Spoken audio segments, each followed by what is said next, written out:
स्थापकाय च धर्मस्य सर्वधर्मस्वरूपिणे अवतारो वरिष्ठाय रामकृष्णाय ते नमः। जननीं शारदां देवीं रामकृष्णं जगद्गुरुं पादपद्मे तयो शित्वा प्रणमामि मुहुर्मुहुः। नमः श्री ज्योतिराजाय विवेकानन्दसूरये सच्चिदशुभस्वरूपाय स्वामिने तापहारिणे। শ্রী শ্রী ঠাকুর মা স্বামীজি মহারাজের রাতুল চরণে আমার আভূমি প্রণতি জানাচ্ছি। বড়নগর মঠের সকল সাধু এবং ব্রহ্মচারী মহারাজদের চরণে আমার শ্রদ্ধা এবং ভক্তিপূর্ণ প্রণাম জানাচ্ছি। আপনারা এখানে যারা উপস্থিত আছেন ঠাকুর মা স্বামীজির ভক্ত অনুরাগী, আপনাদের সকলকে আমার শ্রদ্ধা ও প্রণাম জানাচ্ছি। আমাদের যে মাসে মাসে যে পাঠ ও আলোচনা চলছে, আমাদের যাত্রায় বক্তৃতা, স্বামীজির যাত্রায় বক্তৃতা বেদান্ত নাম দিয়ে, এটা আজকে বোধহয় 11 পর্ব হচ্ছে এবং আজকে এটাই অন্তিম পর্ব হবে। আমরা ভারতে বিবেকানন্দ থেকে পাঠ ও আলোচনা করছি, তারই অন্তর্গত দ্বিতীয় বক্তৃতা হচ্ছে যাত্রায় বক্তৃতা। তো আমরা এর আগে যে আলোচনা পাঠ আমরা করেছি সেখানে মোটামুটি স্বামীজি বেদান্ত বলতে গিয়ে স্বামীজি খুব সংক্ষেপে সব কিছুই তুলে ধরেছেন। তার মধ্যে আগের দিনে আমাদের আত্মা কি, ঈশ্বর কি, ধর্ম কি, এই সম্বন্ধে বিস্তারিত এর আগে আমরা আলোচনা করেছি। আজকে একদম অন্তিম পর্বে এসে স্বামীজি বলছেন যে আমাদের ধর্ম সম্বন্ধে আমার যাহা বলিবার ছিল তাহা বলা শেষ হইয়াছে। এখন আমি বর্তমান যুগের যাহা বিশেষ প্রয়োজন এমন একটি বিষয় তোমাদিগকে বলিব। মহাভারতকার বেদব্যাসের জয় হোক। তিনি বলিয়া গিয়াছেন, কলিযুগে দানই একমাত্র ধর্ম। অন্যান্য যুগে যে সকল কঠোর তপস্যা ও যোগাদি প্রচলিত ছিল তাহা আর এখন চলিবে না। এ যুগে বিশেষ প্রয়োজন দান, অপরকে সাহায্য করা। দান শব্দে কি বুঝায়? ধর্মদানই শ্রেষ্ঠ দান, তারপর বিদ্যাদান, তারপর প্রাণদান, অন্নবস্ত্র দান সর্বনিম্নে। যিনি ধর্ম জ্ঞান প্রদান করেন তিনি আত্মাকে অনন্ত জন্ম মৃত্যু প্রবাহ হইতে রক্ষা করিয়া থাকেন। যিনি বিদ্যা দান করেন তিনিও আধ্যাত্মিক জ্ঞান লাভের সহায়তা করেন। অন্যান্য দান, এমনকি প্রাণ দান পর্যন্ত তাহার তুলনায় অতি তুচ্ছ। অতএব তোমাদের এইটুকু জানা উচিত যে এই আধ্যাত্মিক জ্ঞান দান অপেক্ষা অন্যান্য সব কাজ নিম্ন স্তরে। আধ্যাত্মিক জ্ঞান বিস্তার করিলেই মনুষ্য জাতির সর্বশ্রেষ্ঠ সাহায্য করা হয়। আমাদের শাস্ত্র আধ্যাত্মিক ভাবের অনন্ত উৎস। স্বামীজি আমাদের এর আগে যে আলোচনাগুলো করলেন সেখানে ঈশ্বর কি সেটা বোঝাতে গিয়ে আত্মতত্ত্ব ব্যাখ্যা করলেন। আত্মতত্ত্ব ব্যাখ্যা করতে গিয়ে স্বামীজি বললেন যে তুমি অনন্তের অধিকারী, তুমি একমাত্র আছো অদ্বৈত, আর তোমার কাজ হচ্ছে তোমাকে সকলের মধ্যে খুঁজে বেড়ানো বা সকলের মধ্যে তোমাকে আবিষ্কার করা, এই হচ্ছে বেদান্ত। এখন এই বেদান্ত বা এই আত্মতত্ত্ব এত জটিল এবং এতটা যেরকম ভাবে বলা হয় ততটা সহজ কিন্তু নয়। সেই জন্যে স্বামীজি তাকে আরো সহজ করে এই যুগের জন্য এবার নিয়ে আসছেন যে কি করণীয়। আমাদেরকে এই আত্মতত্ত্ব বুঝতে গেলে, ঈশ্বর তত্ত্ব বুঝতে গেলে, ধর্ম বুঝতে গেলে আমাদের এই যুগে কি বিশেষ প্রয়োজন সেটা স্বামীজি এবার বলছেন। একদম অন্তিমে এই বক্তৃতার শেষে এসে স্বামীজি পরিষ্কার ভাবে বলছেন। তার আগে বললেন যে মহাভারতকার বেদব্যাসের জয় হোক। কেন বললেন? বেদব্যাসের আমরা জানি তিনি বেদ বিভাগ করেছিলেন, তারপরে তিনি অষ্টাদশ পুরাণ রচনা করেছিলেন, ব্রহ্মসূত্র রচনা করেছিলেন এবং তিনি সব থেকে মহাপুরাণ মহাভারত তিনি রচনা করেছিলেন এবং তার অন্তর্গত হচ্ছে গীতা। এই গীতাও এই মহাভারতেরই একটি অংশ আমরা জানি। তো সেই গীতার কথা বলছেন বলে, যেহেতু বেদব্যাসের সৃষ্টি, সেই হেতু তিনি এই জায়গাটা এসে তুলে ধরছেন। কি বলছেন? যে তিনি বলিয়া গিয়াছেন, মানে বেদব্যাস বলিয়া গিয়াছেন, কলিযুগে দানই একমাত্র ধর্ম। দানই একমাত্র ধর্ম, মানে অন্য কোন ধর্মের কথা এখানে স্বামীজি আর আনছেন না। স্বামীজি বলেন একমাত্র ধর্ম হচ্ছে কলিযুগে দান করা। দান করা মানে অপরকে সাহায্য করা বা পরোপকার করা। অন্যান্য যুগে যে সকল কঠোর তপস্যা ও যোগাদি প্রচলিত ছিল তাহা আর এখন চলিবে না। অন্যান্য যুগে বলতে সত্যযুগ, ত্রেতা যুগ, দাপর যুগ, তারপরে এই কলিযুগ। এই সত্য, ত্রেতা, দাপর এই তিন যুগে মানুষের ক্ষমতা ছিল, মানুষের শক্তি ছিল, সময় ছিল। সেই জন্যে মানুষ এইগুলোর অধিকারী ছিল। কোনগুলো? এই কঠোর তপস্যা করা, যোগ চর্চা করা, এইগুলো তাদের সহজ ছিল।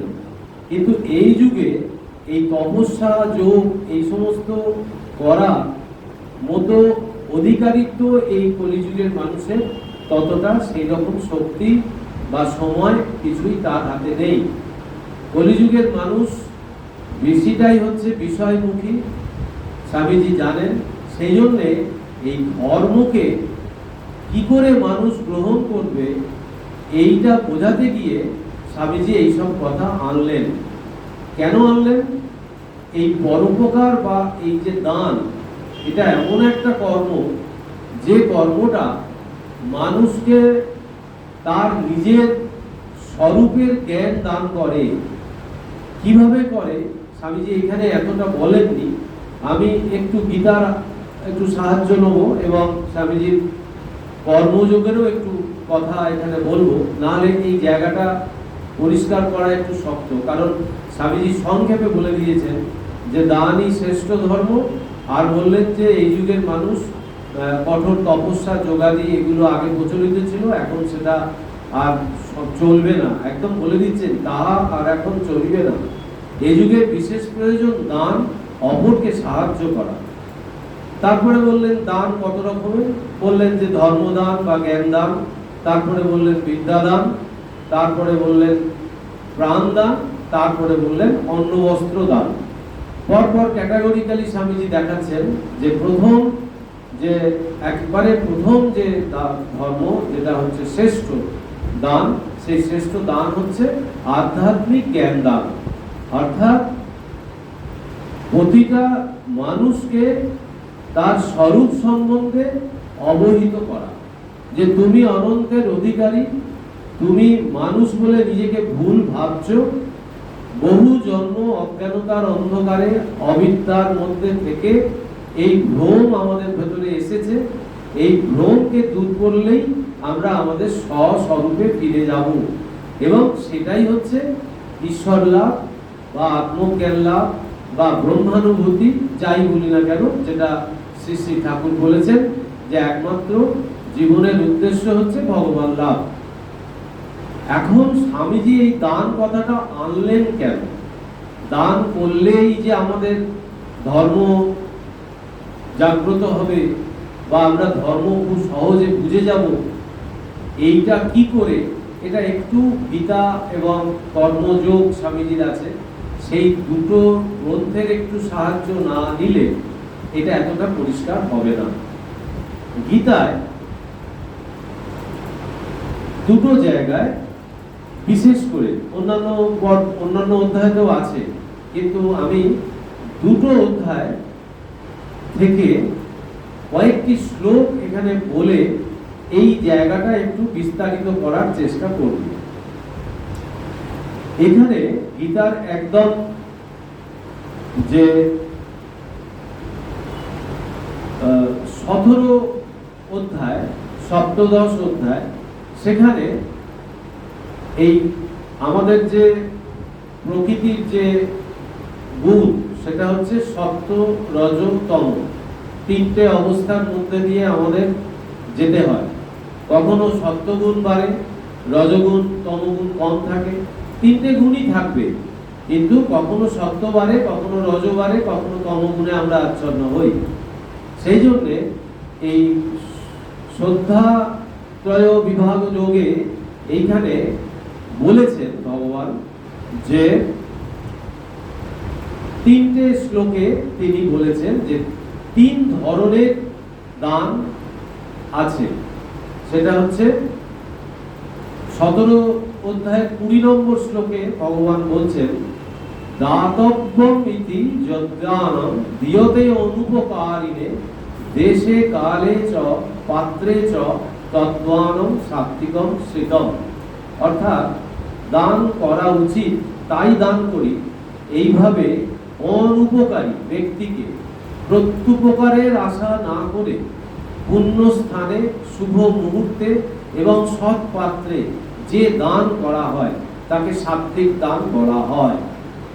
এখানে কতগুলো কন্ডিশন দিয়ে দিলেন, যে একটা হচ্ছে যে কোনো রকম তার কাছ থেকে কোনো কিছু পাওয়ার আশা যেন আমার না থাকে, আমি দান করার জন্যই দান করছি, দান করা উচিত বলেই দান করছি, এই মনোভাব নিয়ে আমাকে দান করতে হবে, কোনো প্রত্যুপকারের আশা রাখা চলবে না।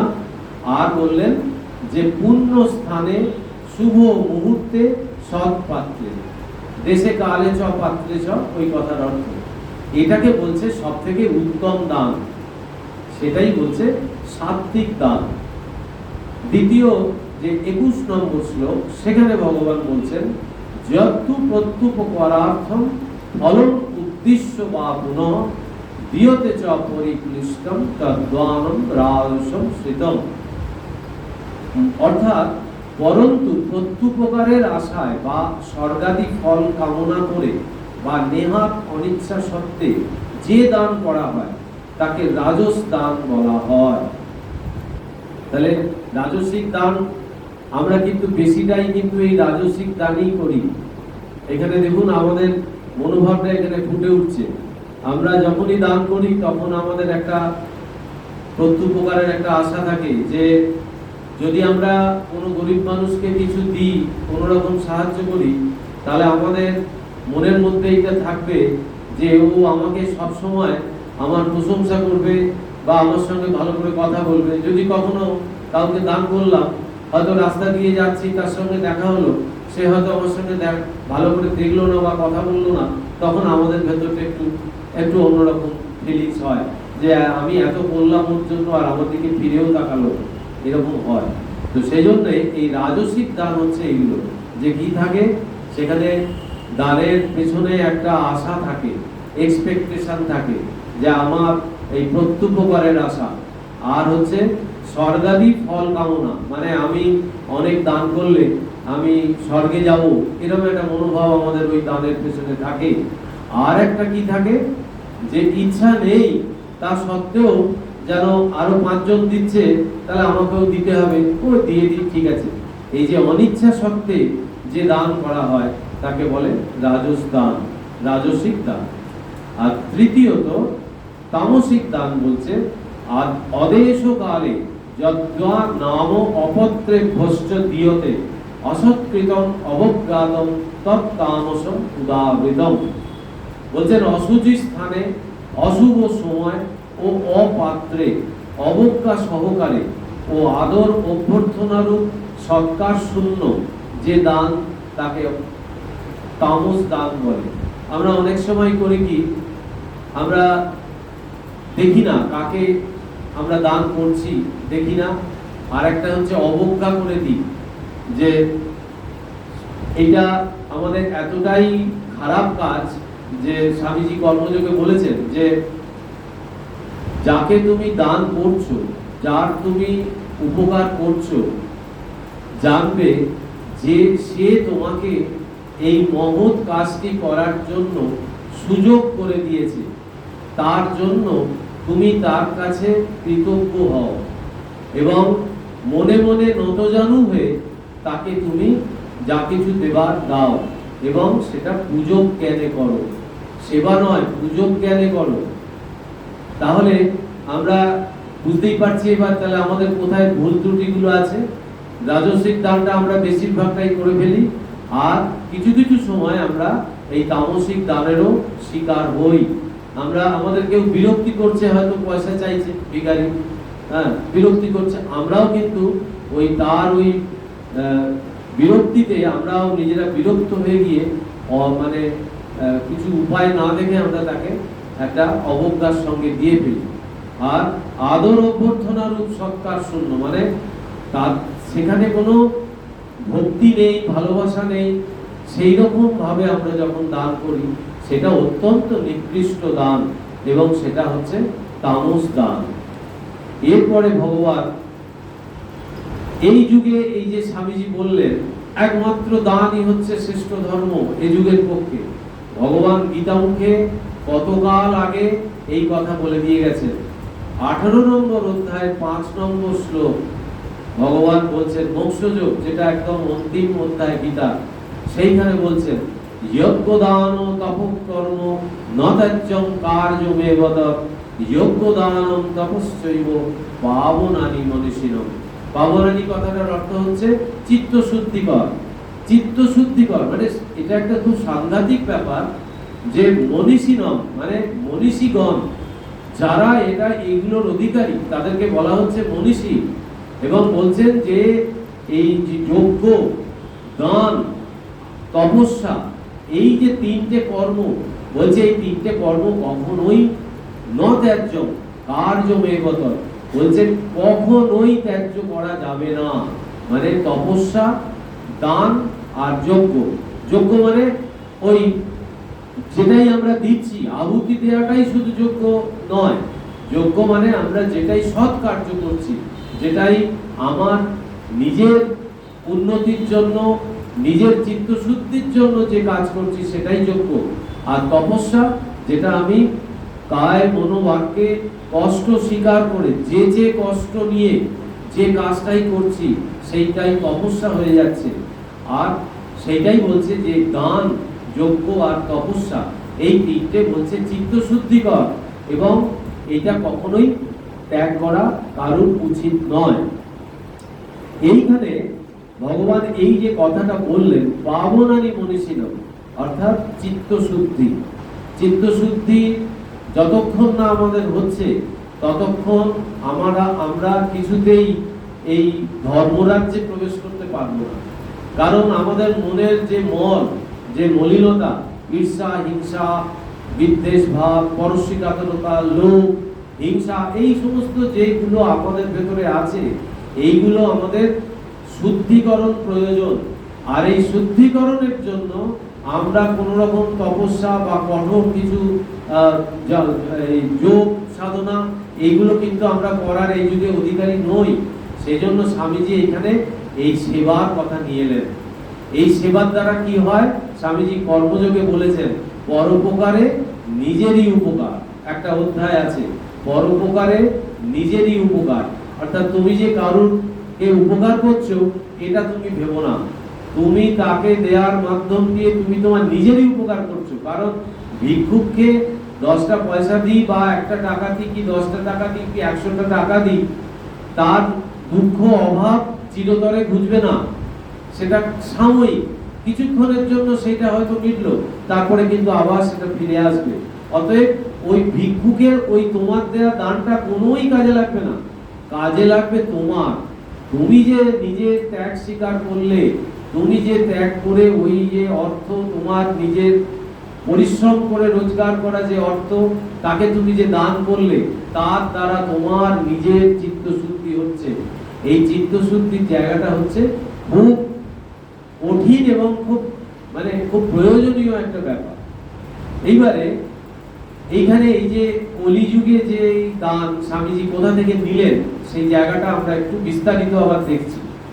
শাস্ত্রে সত্য, রজ ও তম এই 3 গুণ ভেদে যজ্ঞ, দান, তপস্যা ও যে ত্রিবিধ তা উক্ত ও ব্যাখ্যাত হয়েছে, যেটা একটু আগে বললাম, এবং তা 4 যুগের জন্যই। কিন্তু মনুসংহিতা কলিযুগের জন্য দান ধর্মেরই বিশেষ প্রাধান্য দিয়ে বলেছেন, তপ পরম কৃতে যুগে ত্রেতায়াং জ্ঞানম উচ্যতে তারপরে যজ্ঞ মেবাহুর দানম একং কলৌ যুগে। এখানে বলে দিচ্ছে দানম একং কলৌ যুগে, সত্য যুগে কায়িক, বাচিক ও মানসিক তপস্যাই শ্রেষ্ঠ সাধন। ত্রেতা যুগে ব্রহ্ম প্রাপ্তির জন্য জ্ঞান মার্গই ছিল শ্রেষ্ঠ সাধনা। তারপরে স্বর্গাদি প্রাপ্তির জন্য যাগযজ্ঞাদির অনুষ্ঠান শ্রেষ্ঠ সাধন রূপে পরিগণিত হতো, এবং কলিকালে একমাত্র দানই শ্রেষ্ঠ সাধনা। এইখানে আমাদের মনু যে মহারাজ, তিনি তার মনুসংহিতায় যে অনেকগুলো ডুজ অ্যান্ড ডোন্টস আছে, সেইখানে এই শ্লোকে এই কথা তিনি বলে গেছেন। দান, তারপরে বলছেন দান 4 প্রকার: ধর্ম বা জ্ঞান দান, বিদ্যাদান, প্রাণদান ও অন্নদান। দানের মধ্যে ধর্মদান অর্থাৎ আধ্যাত্মিক জ্ঞান দান, দানই সর্বশ্রেষ্ঠ দান। দ্বিতীয় বিদ্যাদান। বিদ্যাদান অর্থে সমগ্র অপরা বিদ্যাই বোঝায়। শাস্ত্রাদি সমেত যত প্রকার বিদ্যা শিক্ষণীয় আছে সব কিছুরই শিক্ষাদান। পড়ানো বা শেখানো এক প্রকার দান। তাই ভারতে হিন্দু সমাজে প্রাচীনকালে অর্থের বিনিময়ে বিদ্যাদান প্রশস্ত ছিল না। আচার্য বা গুরুরা অর্থকরী বিদ্যাও অর্থ না নিয়ে শেখাতেন, সেজন্যই ওই পড়ানোকে বিদ্যাদান বলা হয়। তাহলে এই যুগে আমরা যে জিনিসটা দেখছি, যে কিছু অর্থের বিনিময়ে আমরা যে শিক্ষকরা যে বিদ্যা দান করে, সেটা কিন্তু সঠিক পদ্ধতিতে হচ্ছে না। তার ফলে গুরু শিষ্য সম্বন্ধ খুবই পবিত্র ও মধুর ছিল আগেকার দিনে, যেটা দান ছিল, একদম প্রিয় দান। এবং শিষ্যদের প্রাণে গুরুর প্রতি অটুট শ্রদ্ধা ও কৃতজ্ঞতার ভাব দেখা যেত। সেখানে কোনো দেয়া নেওয়া ছিল না, মানে গুরু বিদ্যাদান করছে বলে আমাকে তার পারিশ্রমিক হিসেবে কিছু দিতে হচ্ছে, সেই দিতে হতো না বলেই একটা শ্রদ্ধার জায়গা ছিল। কিন্তু এই যুগে আমাদের এই শ্রদ্ধা আর এই কৃতজ্ঞতার জায়গাটা অনেকটাই নষ্ট হয়ে গেছে। কেন না, এখানে দেওয়া নেওয়া আছে। আমি বিদ্যাদান করছি, আমার ছেলে মেয়েকে কোচিং এ পাঠাচ্ছি, টিউশনি করতে পাঠাচ্ছি, সেখানে শিখছে কিছু অর্থের বিনিময়ে। কারণ এই যুগটাই অন্যরকম হয়ে গেছে, যার জন্য কি হচ্ছে, গুরুর প্রতি বা শিক্ষকের প্রতি সেই শ্রদ্ধা, সেই কৃতজ্ঞতা নেই। আর তৃতীয় হচ্ছে প্রাণদান। কাউকে সেবা শুশ্রূষা বা ঔষধ পদ্ধতি দ্বারা প্রাণে বাঁচানো, অর্থাৎ মৃত্যু কবলিত ব্যক্তিকে মৃত্যুর মুখ থেকে রক্ষা করা, এই তৃতীয় প্রকারের দান। চতুর্থ হচ্ছে অন্নদান। বর্তমান যুগে অন্নদান সমাজে বিশেষ প্রতিষ্ঠা লাভ করেছে, এবং ওই অন্নদানের ফলে বহু দরিদ্র সর্বহারাও দিন দুঃখী উপকৃত হচ্ছে। গীতার উপদেশ মতো সৎ পাত্রে ওই দান অর্পিত হলে তা সাত্বিক দানে রূপান্তরিত হয়ে দাতা ও গ্রহীতা দুপক্ষের কল্যাণের বিশেষ কারণ হতে পারে। এই যে সৎ পাত্রে দান, এখানে একটু বলার আছে। সৎ পাত্রে দান মানে আমরা যদি এই ভান্ডারা হয়, বা আমরা যদি এই গরিব দুঃখীকে খাওয়াই, অন্ন দান করি, তখন কি আমরা বেছে বেছে আমরা করতে পারি যে এ সৎ ও অসৎ? এটা তো পারি না। কিন্তু যদি আমরা সৎ পাত্রে দান না করতে পারি, যদি আমরা ওইটা বুঝতে না পারি, বোঝা যায় না, তখন আমাদের এইভাবে দানটা করতে হবে। শাস্ত্রে এটাও বলা আছে যে সমস্ত জীবই হচ্ছে সেই ব্রহ্ম। যাকে আমি দান করছি, অন্নদান করছি, সেই ঈশ্বর বা ব্রহ্মকেই আমি দান করছি। তাহলে কিন্তু আর ওইটা আসে না। একটা কথামৃতে ঠাকুরের একটা গল্প আছে, আপনারা যারা কথামৃত পড়েছেন হয়তো মনে পড়বে। ওইখানে গল্পটা এরকম আছে যে একটা মানুষ একটা গরু নিয়ে যাচ্ছিল, রাস্তা দিয়ে যাচ্ছিল। এবার রাস্তা দিয়ে যেতে যেতে গরুটা নাছোড়বান্দা, মানে তার এত খিদে পেয়েছে যে গরুটা আর কিছুতেই হাঁটতে চাইছে না, যেতে চাইছে না এরকম, আর তাকে জোর করে লাঠি দিয়ে পিটিয়ে পিটিয়ে নিয়ে যাচ্ছে। এরপরে কিছু দূর গিয়ে দেখছে যে একটা বড় প্যান্ডেল করা আছে, শামিয়ানা টাঙানো আছে একজনের বাড়িতে, তার বাবার শ্রাদ্ধ হচ্ছে, শ্রাদ্ধের আর কি খাওয়া দাওয়া চলছে। তো সেখানে ও মনে করলো যে তাহলে এই গাছে গরুটাকে বাঁধি, বেঁধে একটু খেয়ে নিজের শক্তি বাড়াই, কারণ গরুটা তো নাচরবান্দাগিরি করছে, ওকে তো কিছুতেই বসে আনতে পারছে না, আর ওরও শক্তিতে কুলোচ্ছে না, খিদে পেয়ে গেছে। ও তখন নিজে সেখানে পঙ্ক্তিতে বসে খেয়ে নিয়েছে।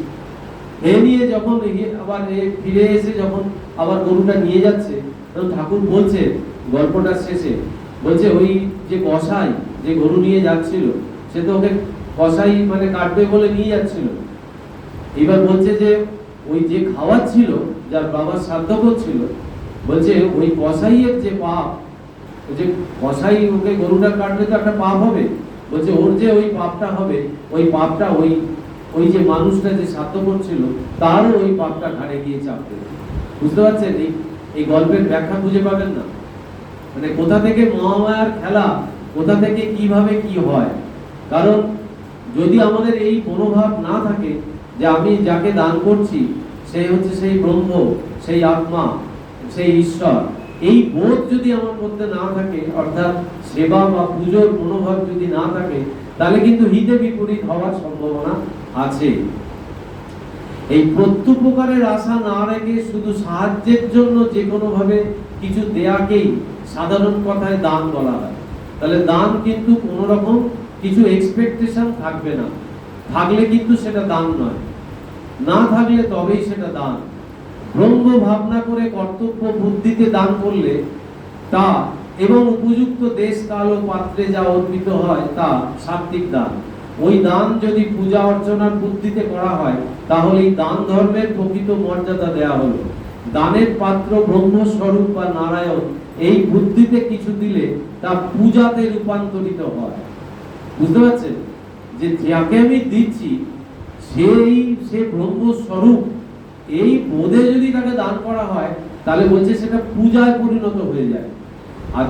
আর বলছে দেবতাদের পূজায় অর্পণ বুদ্ধিতে যেমন নৈবেদ্যাদি নিবেদিত হয়, ঠিক সেই বুদ্ধিতে কাউকে কিছু দান করলে তাতে পূজার ফল পাওয়া যায়। ব্রহ্ম সর্বব্যাপী, জীবাত্মা খণ্ড চৈতন্য, অতএব কোনো প্রাণীকে কিছু দেওয়ার সময় খণ্ড চৈতন্য বা ভগবানকেই পূজা করা হচ্ছে, এই বুদ্ধিতে কিছু দিলে তবেই সেই দান সার্থক হলো।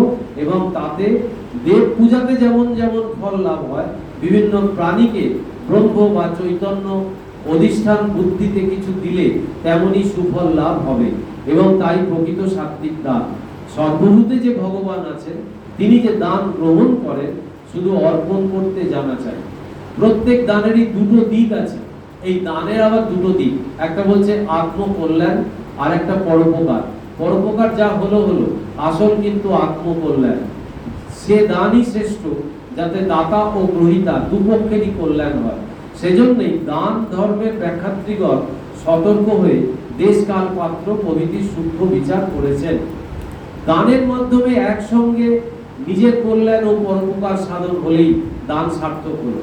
দানের পাত্র ব্রহ্ম, কারণ সর্বপ্রাণীতে চৈতন্য রূপে সেই ব্রহ্মই বিরাজমান, এবং দাতাও ব্রহ্ম স্বরূপ বা ভগবানের অংশ।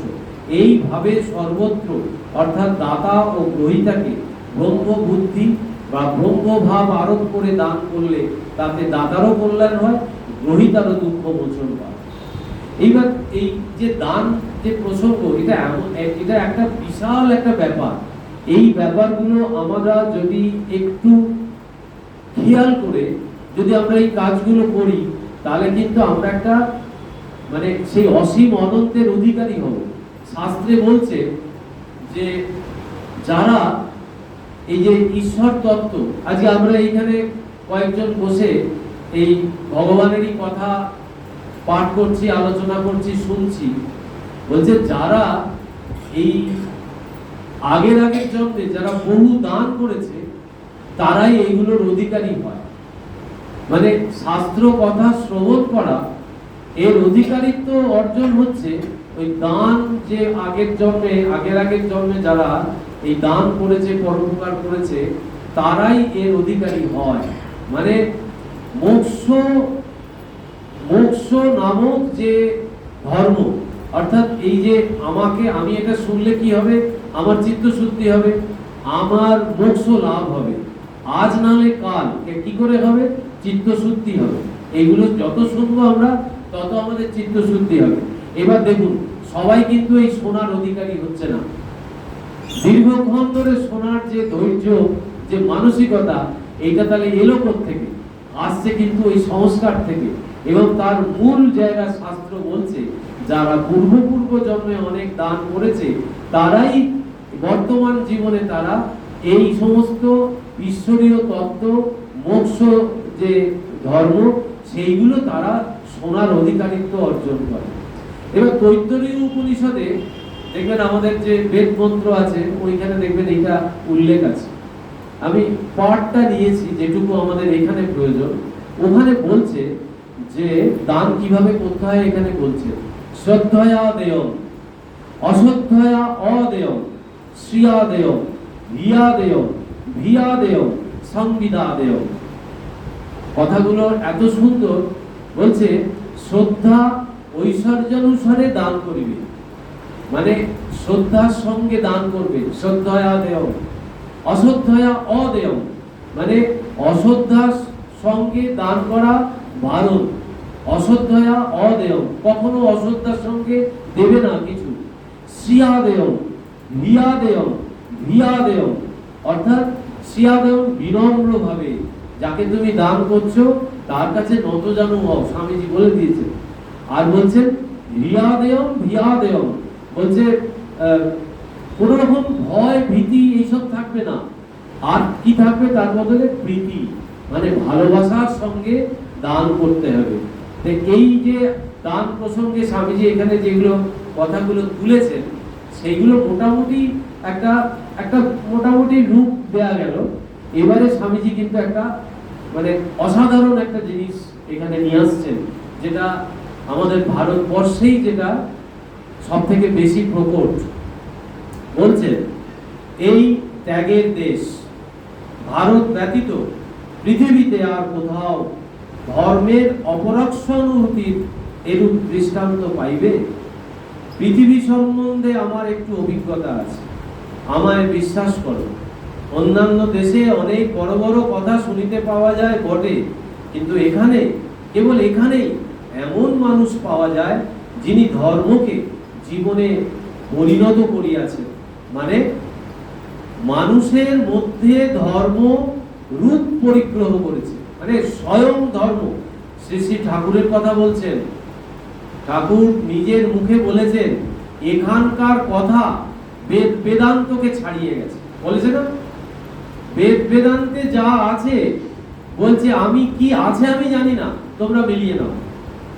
ছাড়িয়ে গেছে, মানে বেদ বেদান্তকে ছাপিয়ে গেছে। ঠাকুর বলছেন এখানকার কথা। ঠাকুর নিজেকে আমি বলতেন না, অহংটা একদম শূন্য ছিল। বলছেন এখানকার কথা, মানে ঠাকুরের মুখ থেকে যা বেরিয়েছে সেটাই বেদ, সেটাই বেদান্ত। সেই ঠাকুরের কথা এখানে বলছেন যে এখানে এমন মানুষ পাওয়া যায় যার জীবনে ধর্ম রূপ পরিগ্রহ করেছে, স্বয়ং ধর্ম সেখানে অধিষ্ঠান করছে। সেখানে বলছেন বড় বড় কথা বলাই ধর্ম নয়, তোতা পাখিও কথা কয়, আজকাল কলেও কথা বলে।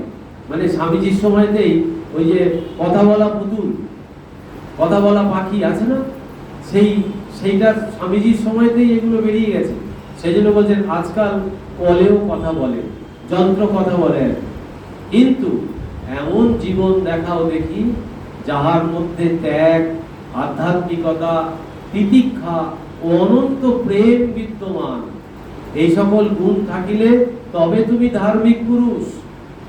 মানে এই যে চরম যে মানবীয়, যেটাকে বলা হয় উৎকর্ষ, আমার ভেতরে এই উৎকর্ষতা, এইগুলো আমার নেই বলে আমার এইগুলো প্রকাশ পাচ্ছে না।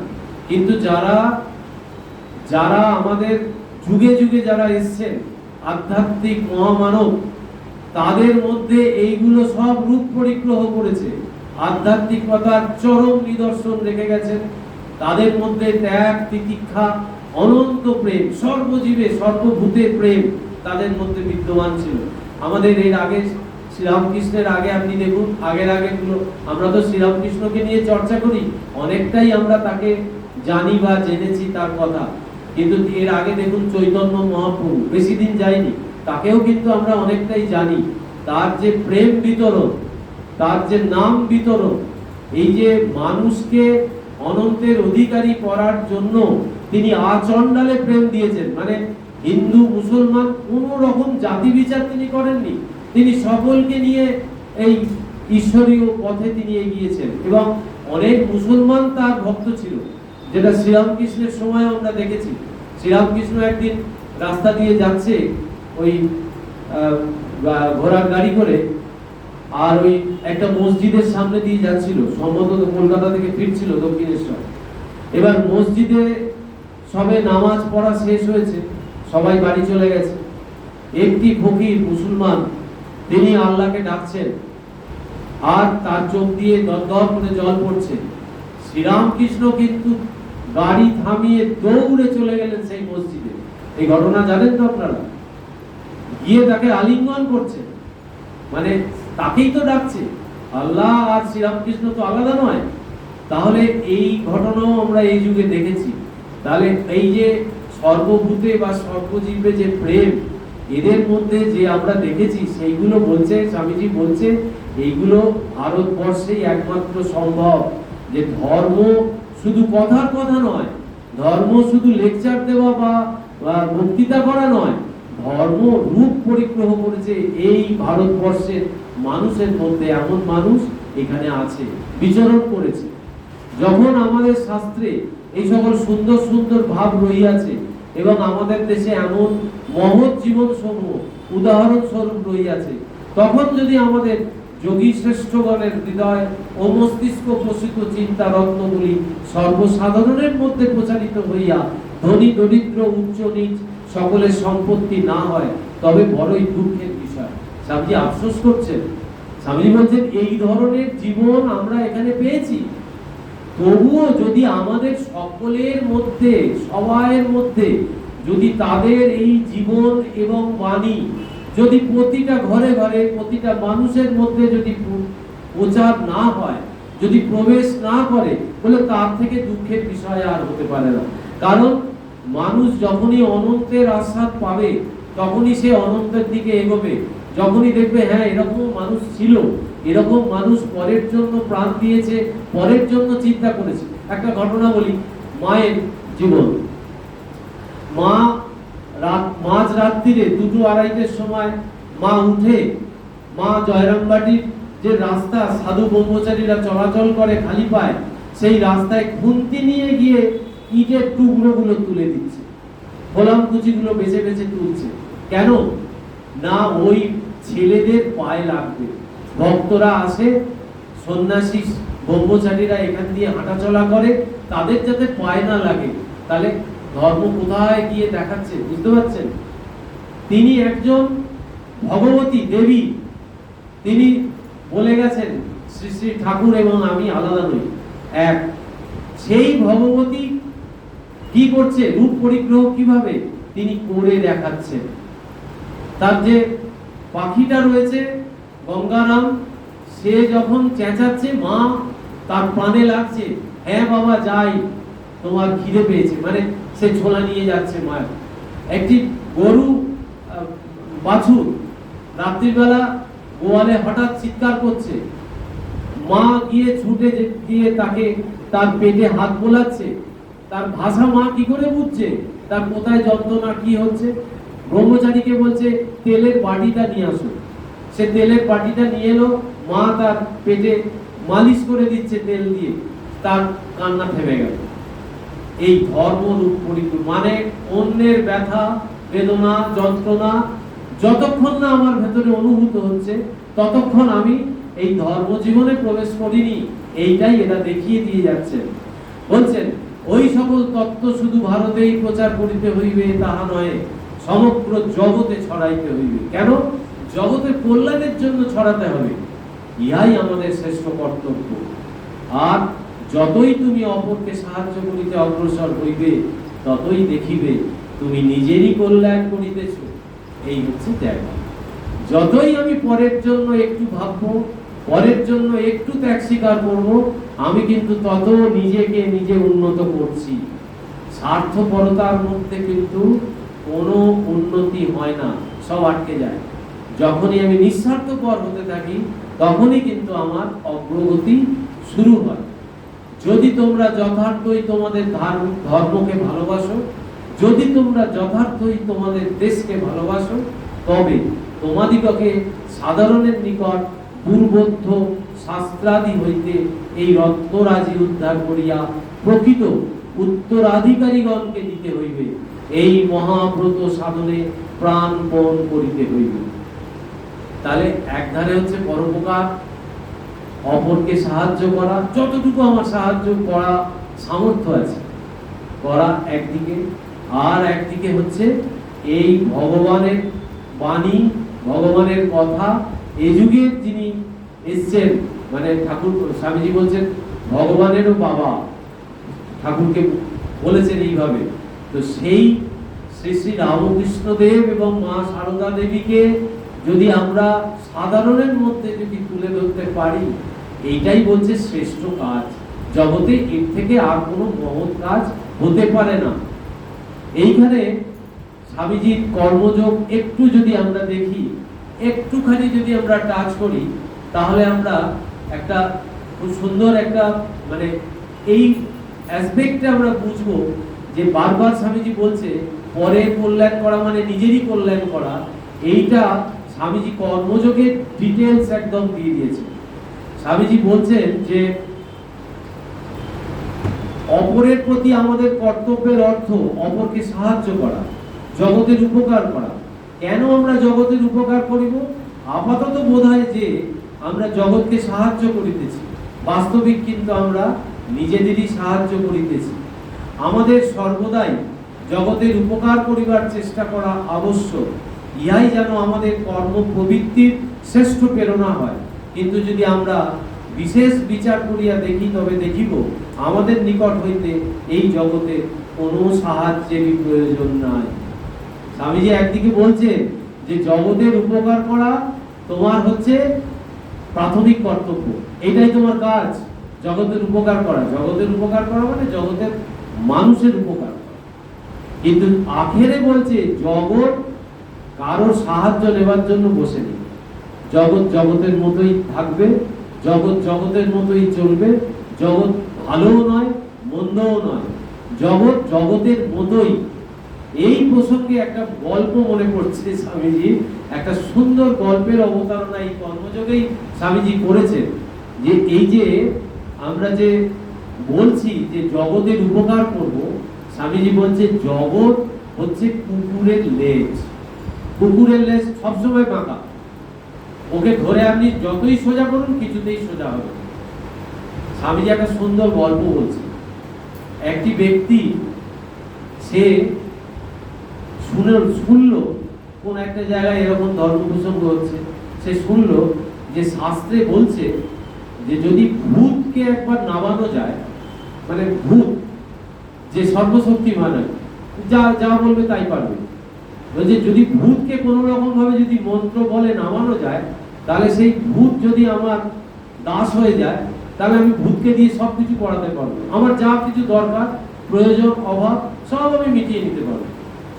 তো তখন সে খুঁজে বেড়াতে লাগলো, বিভিন্ন গুরুর কাছে যেতে আরম্ভ করলো যে আমাকে একজন ভূত দিতে হবে, মন্ত্র শিখিয়ে দিতে হবে। তখন একজন আচার্য মহাযোগী তিনি বললেন, ঠিক আছে তুমি এই মন্ত্রটা নাও, নিয়ে তুমি বনে চলে যাও, গিয়ে বনে গিয়ে তুমি সাধনা করো। এবার সে দীর্ঘদিন সাধনা করে অবশেষে সে ভূতের দর্শন পেল। ভূত সামনে এসে দাঁড়ালো। এটা একটা অলিক গল্প, মানে এই জগতের অবস্থাটা বোঝানোর জন্য স্বামীজি বলছেন। সেই ভূত সামনে এসে দাঁড়ালো, বললো বলো তোমার কি কাজ আছে। তখন বললো যে দেখো একটাই কন্ডিশন, আমাকে যদি যখন তুমি কোনো কাজ দিতে পারবে না, আমি কিন্তু তখন তোমার ঘাড় মটকাবো। আমাকে কিন্তু কাজের যোগান দিয়ে যেতে হবে, সব সময় বলে দিতে হবে এরপরে এই। এবারে বললো আচ্ছা ঠিক আছে তাই হবে। বলে বললো যে তুমি এখানে একটা বড় একটা আমার রাজপ্রাসাদ বানিয়ে দাও। সঙ্গে সঙ্গে রাজপ্রাসাদ বানিয়ে দিল। বলে এবার আমার এখানে একটা দাস দাসী সব মন্ত্রী শান্তি সব ভর্তি করে দাও। করে দিল। বলে একটা বড় সোনার পালঙ্ক, একটা বড় আমার শোবার ঘর এর ব্যবস্থা করে দাও। করে দিল। সোনার পালঙ্ক হয়ে গেল। বললো আমার চারিদিকে দাসী আমার সেবা করবে। বললো তাই হোক। তাই হয়ে গেল। তারপরে বললো এইটা একটা বড় নগরে পরিণত করে দাও। তাই করে দিল। দিয়ে ও তখন আর দেখছে যে আর তো কি বলবে, আর কিছু খুঁজে পাচ্ছে না। তখন বলছে এবার তোমার ঘাড় মটকাবো। তখন ও ছুটতে ছুটতে প্রাণের ভয় সেই গুরুর কাছে গেছে। এ বলছে গুরুদেব আমাকে বাঁচান, এ তো আমি আর কাজ দিতে পারছি না, এখন এ বলছে আমার ঘাড় মটকাবে, আমাকে খেয়ে ফেলবে। আর গুরু তো ওর পেছন পেছন ছুটতে ছুটতে এসে সেখানে দাঁড়িয়েছে। তখন ওই গুরু বলছেন যে আচ্ছা তুমি একটা কাজ করো। বলে ওই ঘর দিয়ে দেখা যাচ্ছে একটা কুকুর রাস্তার ধারে দাঁড়িয়ে আছে। বলছে ওই কুকুরটাকে তুমি এক কাজ করো, তো এই তরোয়ালটা নাও, নিয়ে এই কুকুরের ল্যাজটা কেটে আনো। কুকুরের ল্যাজটা কেটে এনেছে। এনে বলছে এবার ওই ল্যাজটা ওই ভূতকে দাও, দিয়ে বলো এটা সোজা করে দাও। এই জগৎ সে যত সোজা করতে যায় আবার বেঁকে যায়। সে আর পারে না, তখন হার মানছে। তখন বলছে আমার দ্বারা আর এ হবে না, ঠিক আছে আমি তোমার অধীনস্থ থাকবো, আমি তোমার বশ্যতা স্বীকার করলাম। এই গল্পটার দ্বারা স্বামীজি কর্মযোগে বোঝাতে চাইছেন যে জগৎ জগতের মধ্যেই থাকবে, তুমি জগতের উপকার করতে যেও না, তুমি উপকার করার কেউ নয়। মানে প্রাথমিকভাবে আমার মনে হবে যে আমাকে উপকার করতে হবে, কেন? আমার নিজের জন্য। আমার নিজের জন্য আমি অপরের উপকার করব, কিন্তু যার উপকার করতে যাচ্ছি তার কোনো উপকার হবে না। এইটা এই মাথায় নিয়ে আমাকে জগৎ কল্যাণের কাজে নামতে হবে, তবেই আমার চিত্তশুদ্ধি হবে এবং তবেই আমি আমার ভেতরে যে মলিনতাগুলো আছে সেগুলো আস্তে আস্তে কেটে যাবে এবং আমি ধীরে ধীরে নিঃস্বার্থপর হতে থাকবো। এবারে শেষ প্যারায় আসছে, সর্বোপরি আমাদিগকে একটি বিষয় বিশেষ দৃষ্টি রাখিতে হইবে। হায় শত শত শতাব্দী ধরিয়া আমরা ঘোরতর ঈর্ষা বিশেষ জর্জরিত হইতেছি। আমরা সর্বদাই পরস্পরকে হিংসা করিতেছি। অমুক কেন আমার অপেক্ষা বড় হইল, আমি কেন তাহা অপেক্ষা বড় হইলাম না, অহরহ আমাদের এই চিন্তা। এমনকি ধর্মকর্মেও আমরা এই শ্রেষ্ঠত্বের অভিলাষী। আমরা এমন ঈর্ষার দাস হইয়াছি, ইহা ত্যাগ করিতে হইবে। যদি ভারতে ভয়ানক কোনো পাপ রাজত্ব করিতে থাকে তবে ইহা এই ঈর্ষাপরতা। সকলেই আদেশ করিতে চায়, আদেশ পালন করিতে কেহ প্রস্তুত নয়। প্রথমে আজ্ঞা পালন করিতে শিক্ষা করো, আজ্ঞা দিবার শক্তি আপনা হইতেই আসিবে। সর্বদা দাস হইতে শিক্ষা করো, তবেই প্রভু হইতে পারিবে। একদম সার কথা স্বামীজি এখানে বলছে যে তুমি তো জগতের উপকার করতে যাবে, তাহলে প্রথমে আগে তোমার ভেতরে যে একটা সব থেকে ভয়ানক শত্রু তোমার ভেতরে ঢুকে আছে, সেই শত্রুটাকে আগে মারতে হবে। সেই শত্রুটাই হচ্ছে ঈর্ষা। স্বামীজি একটা ঠাকুরের সম্বন্ধে বিশেষ কিছু বলেননি। খণ্ডনভব একটা যেটা একটু আগে হলো, ওখানে ঠাকুরের নাম অবধি উচ্চারণ করেননি, কিন্তু ঠাকুরকে পুরো প্রকাশ করে দিয়েছে। ঠাকুরের যা গুণ, ঠাকুরের যা যা বৈশিষ্ট্য, সমস্ত কিছু ওই খণ্ডনভবের মধ্যে আছে।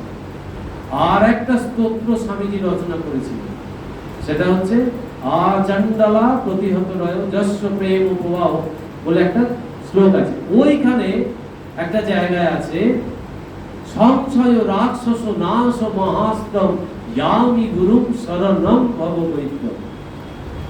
অর্থাৎ সংশয় রাক্ষস নাশ মহাস্ত্রম বলছে এই যুগে তোমার আবির্ভাব হয়েছে, এই যুগের মানুষের ভেতরে যে পরম শত্রু সংশয়, ভগবান আছে কি নেই, এই যে সংশয়, এই অবিশ্বাস, এইটাকে মারবার জন্য নাশ ও মহাস্ত্র বলছে এই ভেতরের শত্রুকে বধ করবার জন্য তোমার আগমন। যামি গুরুম শরণম ভববৈদ্যম, যে তোমাকে আমি সদা সর্বদা তোমাকে স্মরণ করি। তাহলে এইখানে স্বামীজি বলে দিচ্ছেন যে এই জগৎ কল্যাণ করতে গেলে আগে তোমার ভেতরের যে ঈর্ষা, অর্থাৎ তুমি এক পা এগোতে গিয়ে পিছিয়ে আসছো, কি অপরকে দেখছো, দেখে তুমি ভাবছো আমার থেকে ও কি করে এত উন্নত হলো, ও কি করে এত অর্থবান হলো, ও কি করে এত লেখাপড়া শিখলো। এই যে ভেতরে ভেতরে আমাদের যে ঈর্ষা, এই ঈর্ষাটাকে আগে দমাতে হবে। এবং বলছে ধর্মকর্মেও বলছে যে আমরা এই শ্রেষ্ঠত্বের অভিলাষী, যে আমি সবাই থেকে অনেক বেশি জপ ধ্যান করি, আমি সবাই থেকে অনেকক্ষণ ধরে পুজো আর্চা করি।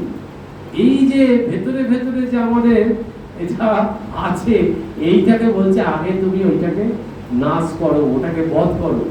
তারপরে বলছেন যে যদি পাপ বলে কিছু থাকে ভারতে, মানে স্বামীজি অন্য কিছুর মধ্যে পাপ দেখেননি। স্বামীজি বলেছেন যে পাপ আর পাপীকে যদি তুমি আলাদা করে দেখাতে পারো তাহলে আমি তোমার গোলাম হয়ে থাকবো, মানে এগুলোকে করা যায় না। সেই জন্য বলছেন পাপ বলে যদি কিছু থাকে তাহলে বলছেন এই ঈর্ষাপরতা, সকলেই আদেশ করতে চায়, এই আর একটা আমাদের রোগ। আমরা সবাইকে খালি উপদেশ দিই কিন্তু নিজে পালন করি না, এই আর একটা ভুল। স্বামীজি ওই জন্য আমাদের রামকৃষ্ণ মঠ মিশনের এই যে নিয়মাবলী যেটা হয়েছিল, সেইখানে একদম প্রথমেই বলা আছে আজ্ঞাবহতাই হচ্ছে প্রধান কাজ। আজ্ঞাবহতা মানে যে যার আন্ডারে আমি থাকবো তিনি যা বলবেন আমাকে তাই করতে হবে। যদি আজকে আমি ঠাকুর ঘরের সেবায় থাকি, ঠাকুরের বেলুড় মঠের কথাই বলছি, বেলুড় মঠের ঠাকুরের মন্দিরে যে ব্রহ্মচারী আজকে ঠাকুরের পুজোর ফুল তুলছে, সেবা করছে, ঘর মুছছে, ঠাকুরের অঙ্গ পরিষ্কার করছে, চন্দন পড়াচ্ছে, তাকে কালকে সকালবেলা যদি নোটিশ ধরিয়ে দেয় আজকে তোমাকে ড্রেন পরিষ্কার করতে হবে, তো তাই করতে হবে। কোনোটাই মহৎ নয়, সব কাজই ঠাকুরের কাজ, সব কাজই কাজ, এই বোধে আমাকে নিতে হবে। তাহলে আমার এই যে প্রথমে আজ্ঞা পালন করিতে শিক্ষা করো, আজ্ঞা দিবার শক্তি আপনা হইতেই আসিবে, সর্বদা দাস হইতে শিক্ষা করো, তবেই প্রভু হইতে পারিবে। তাহলে প্রভু হতে গেলে, নেতা হতে গেলে আগে আমাকে সেবা করতে হবে, আগে আমাকে সেবক হতে হবে।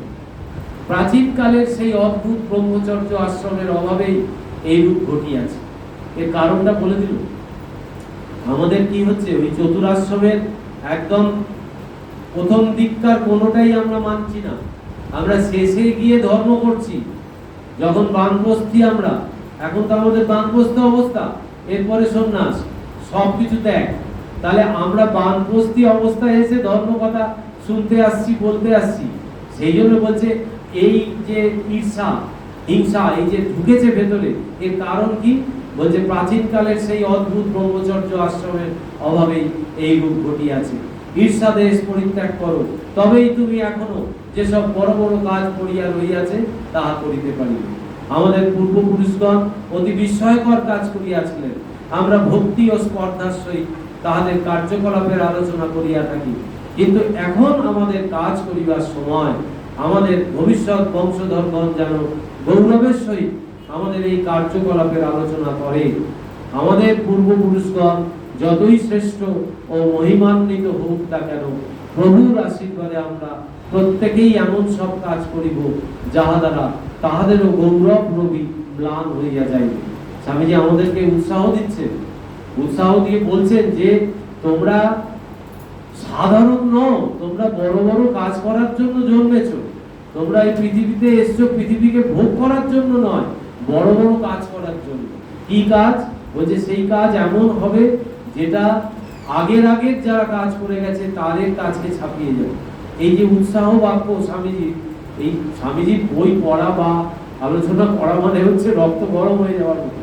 মানে এতটাই উৎসাহ ব্যঞ্জক স্বামীজির কথা, এবং এতটাই বিজ্ঞানসম্মত এবং এতটাই যুক্তিসম্মত যে একে আমরা কোনো রকম ভাবে এড়িয়ে আমরা যেতে পারবো।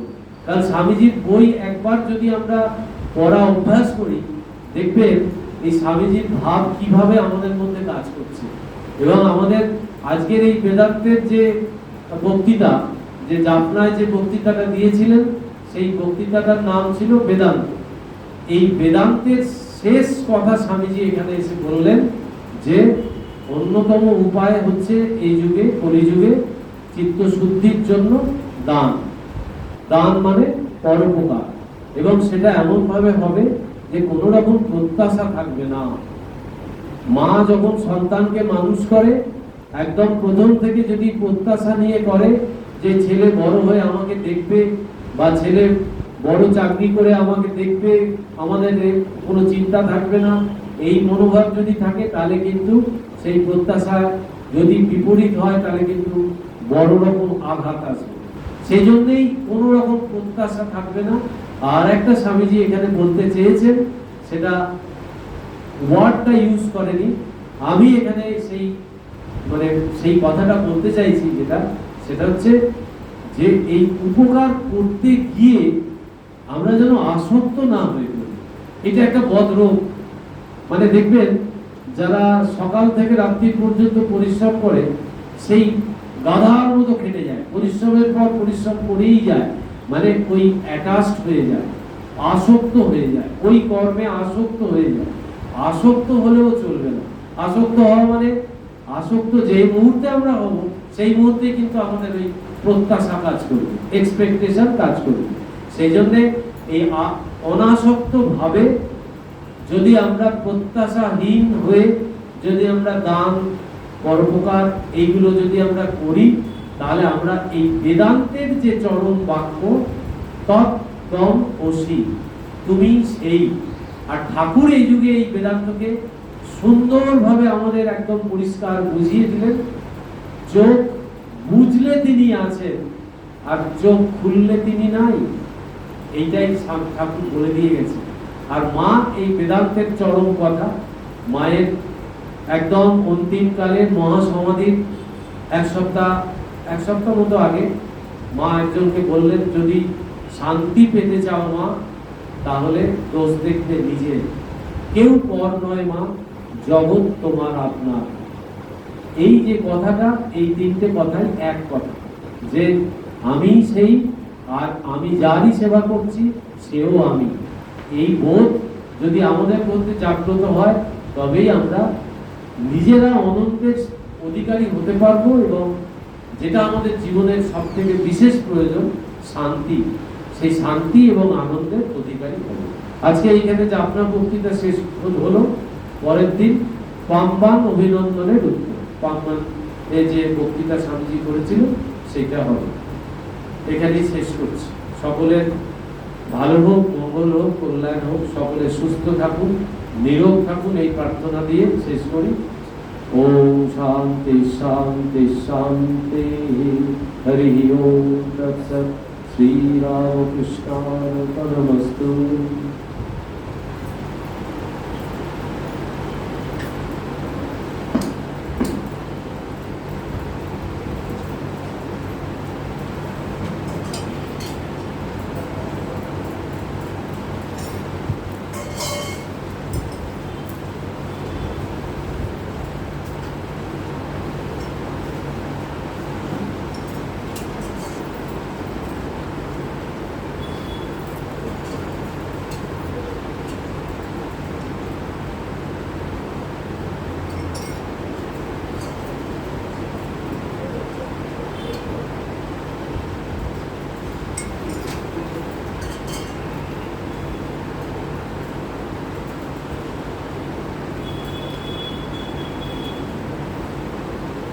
সবাই ভালো আছেন তো?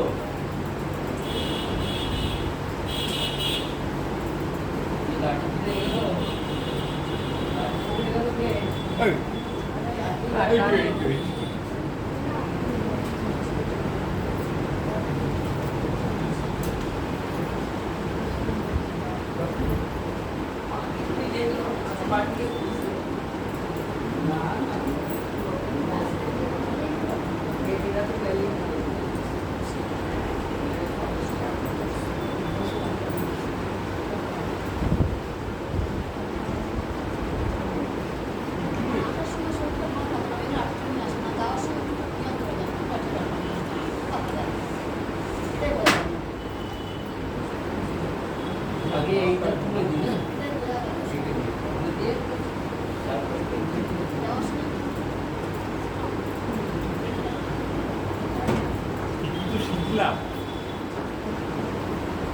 শিখলাম এতক্ষণ 1 ঘন্টা কথা বলে কিছু তো শিখে গেল।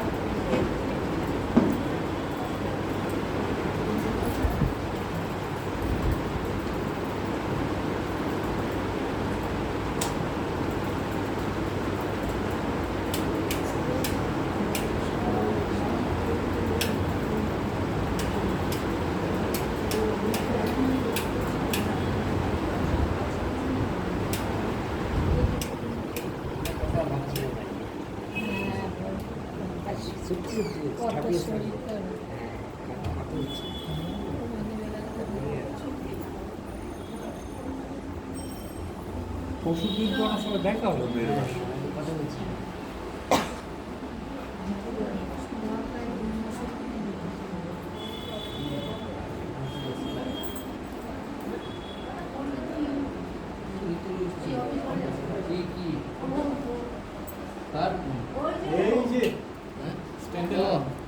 অনুভব এই যে